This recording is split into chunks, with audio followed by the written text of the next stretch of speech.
কন্যা সন্তান জন্মগ্রহণ করলে আবার অনেকে বেজার হয়, এরকম আছে না? নাই। প্রথম কন্যা সন্তান, চলো একটু সবর করেছে, আবার দ্বিতীয় কন্যা সন্তান হয়েছে, একটু মুখটা ভারী, স্বামীর মুখ ভারী, বউ প্রথমবারও কন্যা সন্তান জন্ম দিল আর দ্বিতীয়বারও কন্যা সন্তান জন্ম দিল, আপনার মুখ ভারী। আর তারপরে যখন আবার 3 নম্বরে আশা করেছে যে এইবারটা দেখা যাক, লাস্ট চান্স, যদি হয় তাহলে ভালো, আর না হলে একটা পথ দেখতে হবে।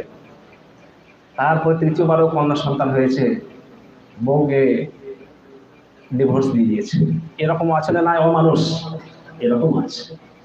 অথচ কোরআন হাদিস সাইডে রাখুন, সায়েন্স বলছে, বিজ্ঞান বলছে যে পুত্র এবং কন্যা সন্তান জন্মগ্রহণে যেটা আপনার প্রভাব থাকে সেটা হচ্ছে পিতার প্রভাব থাকে, মায়ের নয়।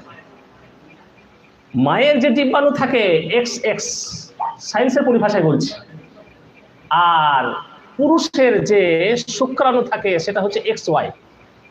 নারীর থাকে কি এক্স এক্স, আর পুরুষের থাকে কি এক্স ওয়াই।